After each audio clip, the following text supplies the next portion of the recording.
kundi si Pastor Verna Pakyaya ng Macau, China. Hallelujah. Thank you, Sister Verna. Bago po ang lahat, gusto ko po muling batiin ang bawat isa na nandito sa umagang ito, sa lahat ng mga PDLs, lahat ng mga jail officers, sa lahat ng mga pastors at mga kapatiran na kasama natin sa umagang ito. Isa pong mapagpalang umaga sa bawat isa sa atin. Bago po tayo magpatuloy, tayo nga po ay manalangin sumandali. Hallelujah. Father God, once again, we thank you so much, O Lord, sa napakagandang umaga, Panginoon, na nandito kami ulit, na nagpupuri sa inyo na sama-sama, at salamat, Panginoon, sa inyong presensya. Alayaan po, Panginoon, na kami po ay manatiling makinig ng inyong salita. Salamat sa pagbasbas ng aming puso upang aming matanggap, aming maintindihan ang inyong mensahe sa umagang ito at maging kabahagi kami, Panginoon, ng kaligtasan na pangako mo sa bawat isa sa amin. Holy Spirit, be our teacher at hayaan mo, Panginoon, na inyong purpose ang siyang sa katuparan sa umagang ito sa bawat isa sa amin. In Jesus' name, Amen. Amen. Hallelujah. So, yun po, tayo po ay makikinig o mag-aaral ng salita ng Panginoon sa umagang ito, at ang ating pong pag-aaralan ay tungkol sa kahabagan. Ang habag ng Panginoon na siyang pangako niya sa bawat isa sa atin. God's promise of mercy sa bawat isa sa atin. Sino po dito? Ating itaas kung tayo po ay nangailangan ng habag ng Panginoon. Ilan po sa atin dito ang nangailangan ng habag ng Panginoon? Itaas natin ang ating kamay. Hallelujah. Amen. Nakita yan ng Panginoon. Alam ko na kung bakit tayo nandito, sumipot tayo sa umagang ito dahil mahal natin ang Panginoon at naniniwala tayo na ang Diyos natin ay kaya niyang tulungan o kaya niyang iligtas ang bawat isa sa atin. Amen. Tama yung inawit natin kanina. Walang imposible sa ating Diyos. Kayang-kaya niyang gawin ang lahat para sa mga anak niya. Amen. At para sa mga nagtitiwala at lumalapit sa Kanya. So, yan po. Basahin po natin ang ating text sa umagang ito sa Isaiah chapter 55. Magsimula po tayo sa verse 1. Ayan po, basahin natin. Sabi po dito, ito po ang Diyos na nag-iimbita sa bawat isa sa atin. Sabi niya, "Come all you who are thirsty, come to the waters, and you who have no money, come buy and eat. Come, buy wine and milk without money and without cost." Wow! Napakagandang imbitasyon. Sino po dito ang walang pera? Oh? Di bali, ang sabi ng Panginoon dito, sabi niya, kayo lahat na, hindi lang yung walang pera. Ano bang sabi na dito? Kayong mga nauuhaw. Come you who are thirsty, sabi niya, lahat ng nauuhaw, sabi niya, kayo na talagang sabik sa Panginoon. Halika kayo, sabi niya, tinatawagan ng Panginoon lahat ng mga nananabik sa Panginoon. Sabi niya, halika kayo sa, come to the waters, come to the Lord. Sabi niya, kayo na walang pera, pumunta kayo, halika kayo at bumili. Sabi niya, ilang beses po na sinabi dito ang come. Wow! Talagang nakikita natin dito ang malaking, yung laki ng puso ng Panginoon sa bawat isa sa atin. Hindi siya napapagod. Hindi siya, he is talagang ang haba ng pasensya ng Panginoon.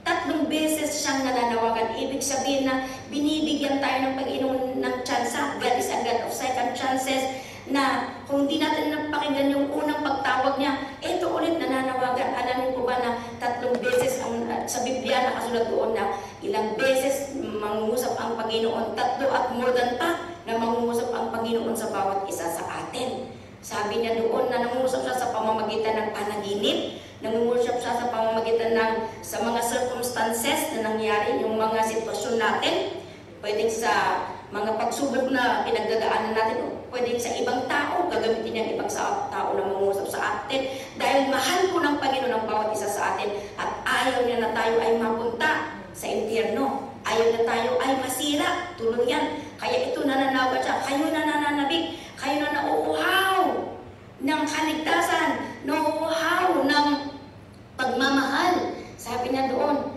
yung mga nangailangan ng satisfaction, sabi niya, halika kayo sa akin. At natunay nga po na walang ibang makapag-satisfy, makapagbigay ng kakontentuhan, kapanatagan sa atin, kundi ang Panginoon. Hanggat wala ang Panginoon sa ating buhay, tuluyan tayong wandering, tuluyan tayong may pagkukulang. At sabi niya, halin kayo na walang pera.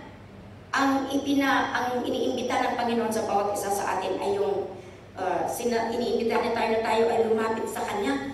Tayo po ay lingapin natin ang Panginoon. Sabi niya dito, nananawagan siya na sa araw na ito, kung napapakinggan mo ang mensahe nito, kung may pandinig tayo at nangusap ang Panginoon na napapakinggan natin itong salita ng Diyos, sabi ng Panginoon, huwag kang mag-atubili, lumapit ka sa Kanya. Ang Panginoon hindi lumayo, tayo po ang lumayo. Sabi niya, tama yung inawit natin kanina na sabi niya, lumapit tayo sa Kanya. Hayaan natin, paki-flash na yung chorus ng ating kinanta kanina na yung Tagalog ng Power of Your Love, yung first na worship natin, panandali, balikan natin. Sabi niya doon, yung second portion niya. Yan, ang nais ko ikay laging makapiling. No? Yan ang totoong gusto ng Panginoon na sana tayo, ito din ang panalangin natin. Itong nagkumpos sa kanta na ito, talagang makita mo yung pananabik sa Panginoon na sana yan din ang dasal natin. Kasi ng ating Ama, talagang wala siyang ibang desire, wala siyang ibang hangarin, kundi yung mapabalik tayo sa Kanya. At walang magagawa ang Diyos na kahit na nandiyan siya naghihintay sa atin kung hindi natin sikapin na makapiling, hindi natin sikapin na makasama siya, hindi natin sikapin na mapalapit sa Kanya, ay wala pong mangyayari. Kaya po, yan sana ang ating dalangin sa umagang ito na sana hindi lang natin siya malalaman o mapapakinggan, kundi makapiling talaga natin siya, na makasama natin siya, na siya ang mangunguna sa ating buhay, na siya yung pag-ibig niya ang siyang nananalaytay sa atin din. Iba ang pagmamahal ng Diyos ang nasa atin. Amen? Okay, so pakibalik doon sa verse ulit na ating binasa kanina. Sabi niya dito, come! Halika! Huwag kang mahiya! Huwag kang matakot! Alam ng Panginoon na natin maitago, mga kapatid. Kaya nga po siya ang nag-offer, halika! Ang naghahadlang sa atin kung bakit hindi tayo makalapit sa Panginoon, pwedeng kasalanan, pwedeng guilt o pwedeng worry. Na actually yan ay ginagamit lang ng kaaway na pinisiksik niya yan para hindi tayo makalapit. Pero ang Panginoon, kung naniniwala ka talaga na ang Diyos ay siya ang lumikha sa lahat, siya ang namatay doon sa cross, ito ngayon siya ang nagsasabi, nananawagan hindi lang sa mga Israelita, kundi pa sa lahat ng tao sa mundo. Sabi niya, halika, ikaw ba ay may pangangailangan? Ikaw ba ay naghahanap ng kalunasan? Halika, lumapit ka sa akin. Sabi niya, wala ka bang pera? Walang problema. Halika! Dito na mapapatunay na hindi po pera ang solusyon para ikaw ay maligtas. Sabi niya dito, kasi kung pera ang solusyon sa kaligtasan, maraming hindi, talagang kahit tayo. Lahat tayo, maraming tao hindi maliligtas. Pero sabi ng Diyos, hindi po. Come buy, you who have money. Sabi na, kayong mga walang pera, halika kayo. At kayo ay bumili. Hindi po pera ang hinihiling ng Panginoon, kundi ang hinihiling ng Panginoon para tayo ay makalapit sa Kanya, ang ating puso. Hinihiling niya po ang dinidemand ng Panginoon, ang halaga na hinihiling ng Panginoon sa bawat isa sa atin ay ang ating puso. Ating isurrender ang ating puso sa Panginoon. Ating isuko ang buong buhay natin sa Panginoon. Kasi kung ibig sabihin na isusuko mo ang buong buhay mo sa Panginoon, ibig sabihin na naniniwala ka sa Kanya. At kung naniniwala ka sa Kanya, talaga ang Panginoon, sabi niya, gagawa ang Panginoon sa lahat na nagtitiwala sa Kanya.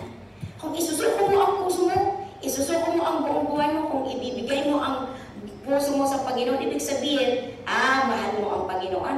Sabi po ng salita ng Diyos, gagawa ng mabuti ang Diyos sa lahat ng mga nagmamahal sa Kanya. So sa umagang ito, huwag po tayong mag-atubili na ibigay ang ating puso, ang ating buhay sa Kanya. Kasi yan lamang po hinihintay ng Panginoon para ang habag niya ay mapasa atin. Alam niyo, kung hindi tayo mahal ng Panginoon, ay wala po tayo ngayon. Pero sabi po ng ating binasa na hindi lagi nating binabasa yung John 3:16 na nung tayo pa ay makasalanan, pumunta dito ang ating mahal na Panginoong Jesus. Pumunta siya dito, hindi para husgahan, kundi para hanapin ang bawat isa na nawala sa Kanya, kundi mamatay. Pumunta siya dito para mamatay siya para sa lahat ng mga kasalanan natin. At kung maniniwala po lamang tayo sa Kanyang ginawa doon sa cross, hindi lang maniniwala, kundi tatanggapin natin siya sa ating puso. Tanggapin natin siya sa ating puso at isuko din natin na ang ating puso, ang ating buhay sa Kanya. At lahat po, kahit gaano po kadilim, gaano po kaitim ang ating kasalanan, hindi po yan importante sa Panginoon. Kasi ang importante sa Panginoon ay yung magbalik loob tayo sa Kanya, yung magkaroon tayo ng relasyon sa Kanya, yung mabalik tayo sa Kanyang presensya.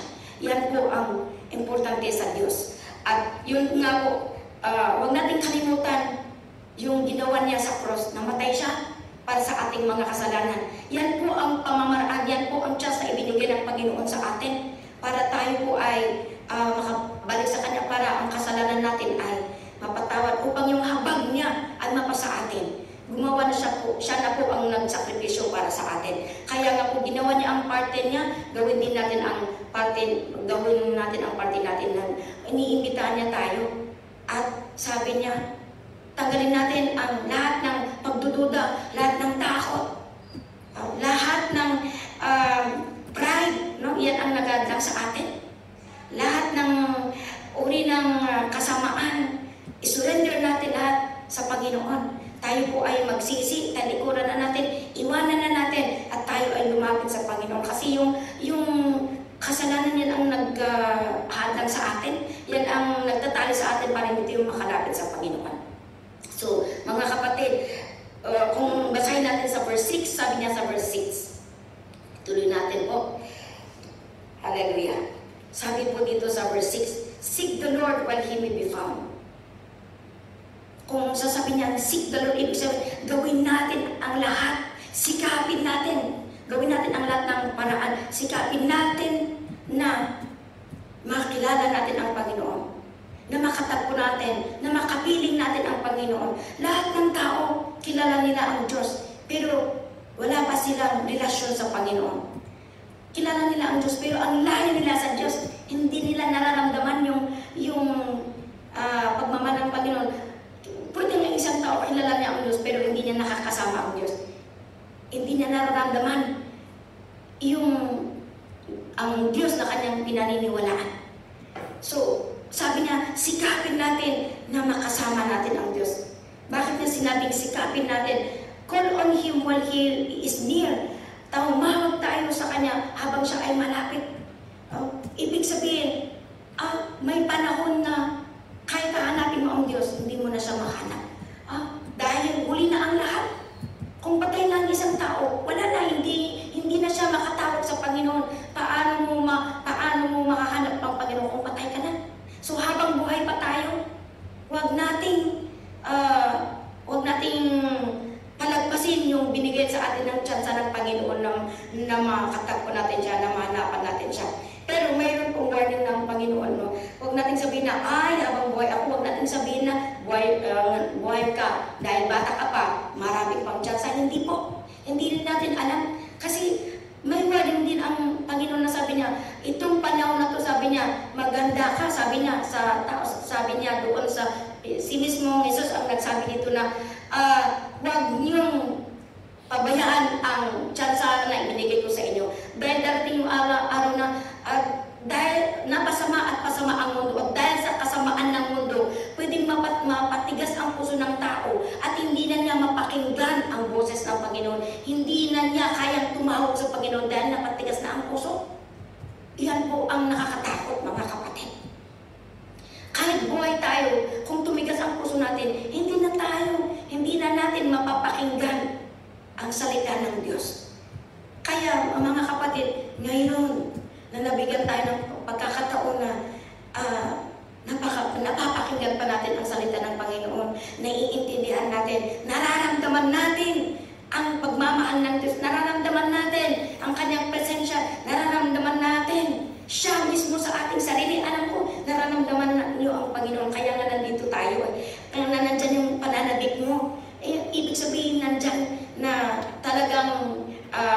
buhay pa ang Panginoon sa puso natin. Kaya mga kapatid, sabi niya, huwag natin hayaan ngayon na tayo na ay nakakilala sa Diyos, tayo na ay naniniwala sa ginawa ni Jesus doon sa cross, tayo na ay nandito na nagpupuri sa Panginoon. Huwag natin hayaan na mawala ulit. Sikapin natin na makapiling siya everyday. Pasama at pasama ang mundo. Huwag natin hayaan na makatigas ang ating puso.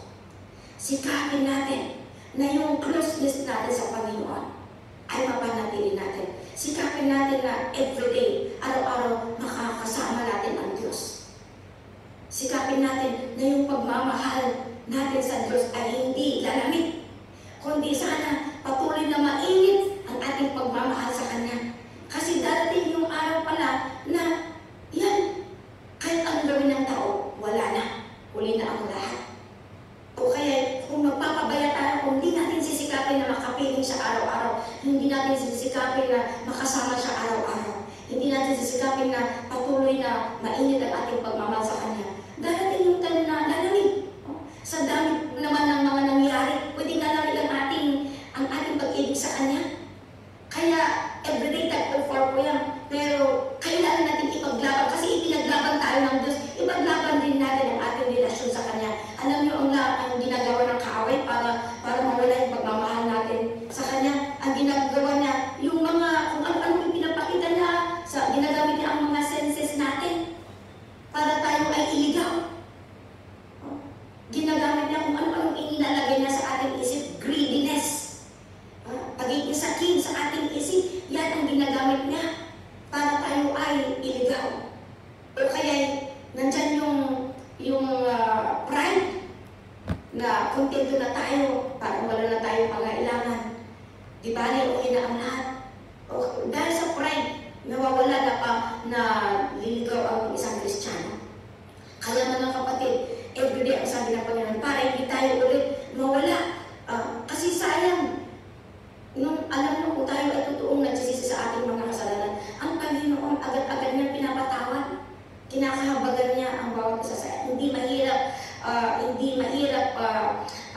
it's not hard to please the Lord. Kung lamang po talaga ibigay natin ang buo-buo ang ating puso, isurrender natin ang buhay natin sa Kanya, at talaga namang sisikapin natin palaging nasa Kanya, sisikapin natin na talagang makapiling siya, sisikapin natin na aralin at sundin ang Kanyang salita, sisikapin natin na siya ang nauuna sa lahat ng ating ginagawa at talagang buo ang ating tiwala sa Kanya. Wala kong imposible. Sabi nga doon sa verse 7, ituloy natin sa verse 7. Let the wicked forsake their ways. O yan, sabi niya, lahat tayo, hindi lang po na tumatawag. Kapag ka tumatawag tayo, para sigurado nakabagal tayo ng Panginoon. Kasi sabi niya, kung hahanapin mo talagang Panginoon, talagang nandyan siya para sa inyo. At kung talagang tatawag ka sa Kanya, makikinig siya. Kaya alam po, sabi niya, kailangan natin, ano ang gagawin natin?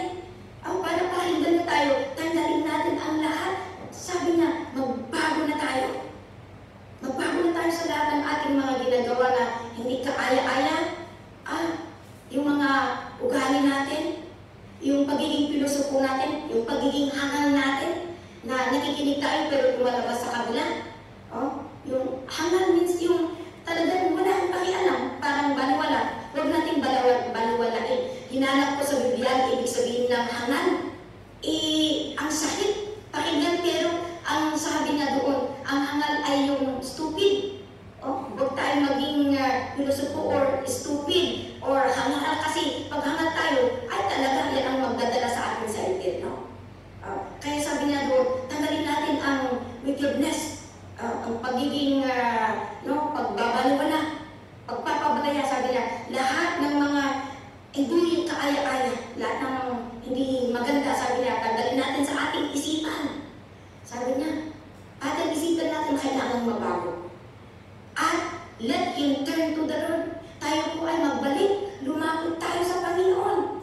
Sabi niya, and He will have mercy on us. Sabi niya, sabi niya, kung lang, kasi ang Panginoon galit sa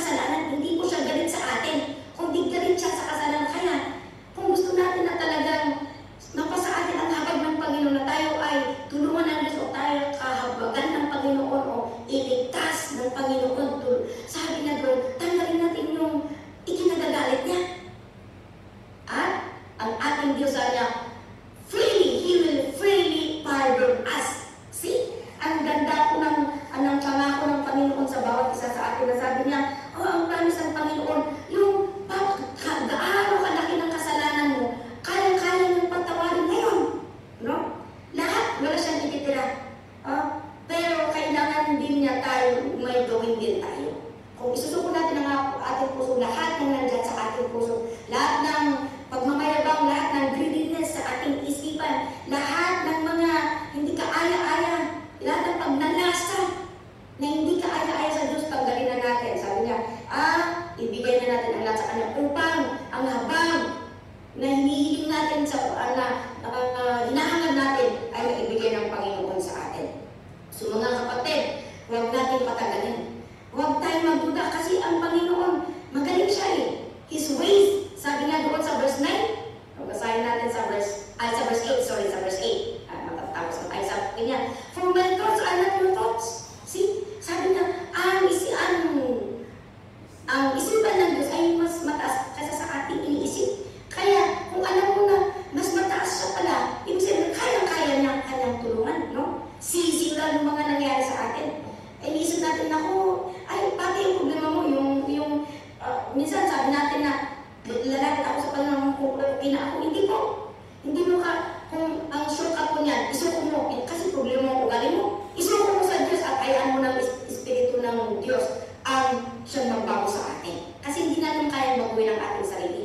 Ibigay mo lang ang buong puso mo sa Kanya. Ibigay mo lang at magsilbi ka sa Kanya ng tulong. Magpuri ka sa Kanya na tulo-tulo na walang alilangan sa puso mo, walang reservation. At sabi na doon, my thoughts are not your thoughts. Your ways, my ways are not your ways. Yung pamamaraan ng Diyos, sadyang mas maganda kasi yung pamamaraan natin. Ay sa verse 9, sabi niya, as the heavens are higher than the earth.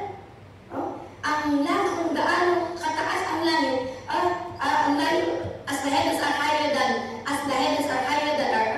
the earth, so are my ways higher than your ways, and my thoughts are your thoughts. See, nagpapromise po ang Panginoon, hindi po siya, this is not a lie, pero talagang walang imposible sa Panginoon. Ito pong pangako na sabi na walang imposible ang pangako ng Panginoon, kayang-kaya nilang gawin lahat. Kasi siya po ay mas magaling kaysa sa atin. Siya po ang lumikha sa ating lahat. Kaya nang kinukontrol ang buong mundo at lahat-lahat. Yung buhay pa natin ang hindi niya kayang kontrolin. Kaya nga niya ibinigay ang ating buhay. Kaya nang lumikha tayo. Yung mga ugali pa natin, walang ibang makapag-ayos sa ating buhay kundi ang lumikha sa atin. Kaya sa umagang ito, ang sabi ng Panginoon, halika kayo mga anak, kayong mga nangilang, kayong mga ilangan ng habag, ibigay nyo ang inyong puso sa akin. Mag-surrender kayo isurrender nyo ang lahat sa akin, magtiwala kayo sa akin, at gagawa ako ng himala sa inyong buhay. Ililigtas ko kayo, patatawarin ko kayo. Gagawa ako ng himala sa inyong buhay. Sa umagang ito, huwag tayo na magpilosopo. Ito ang panahon na ibinigay ng Panginoon sa atin para magkaroon tayo ng pag-asa. Amen? Ang pag-asa natin ay ang Panginoong Jesus. Ang Panginoong Diyos na siyang pumunta dito na namatay para sa atin, na siyang lumikha sa atin, siya ang nagsasalita sa umagang ito. Halika kapatid, ano man ang nasa puso mo, ibigay mo yan sa Panginoon. Ibigay mo ang lahat ng bigatin mo sa Panginoon. At handa ang Panginoon na ibigay ang hinihiling mo, kapatawaran ang hinihiling mo, kalunasan, ang kalayaan, hindi lang sa kaso natin, kundi sa kalayaan natin, sa kasamaan, sa pagkabihag ng demonyo. Hallelujah. At sikapin natin, hindi lang ngayon natin ibigay ang ating puso, sikapin natin na makapiling natin ang Panginoon, makasama siya araw-araw. Amen. At huwag na tayo lumayo sa Kanya kasi kung lalayo ka, lalo lululo ang buhay mo. Kaya kahit na may mga nangyari na masama o mga pagsubok na dati, sikapin pa rin natin naman natin isa-isa siya ng Panginoon. At tunay nga po, ang habag ng Diyos ay nasa atin palagi. Mananalangin tayo. Hallelujah. Panginoong Diyos, salamat sa inyong salita na aming napakinggan sa umagang ito. Kami po ay nagsusurrender sa umagang ito. Sinusurrender po namin ang aming puso, ang aming buhay, Panginoon. Itong mga takot namin, itong mga worry, yung mga pangamba namin, isinusurrender namin lahat, Panginoon. Ang mga kasalanan namin, Panginoon. Kami po ay nagpapakumbang pa sa inyo sa umagang ito, Panginoon. Hawakan mo po buhay ng bawat isa sa amin.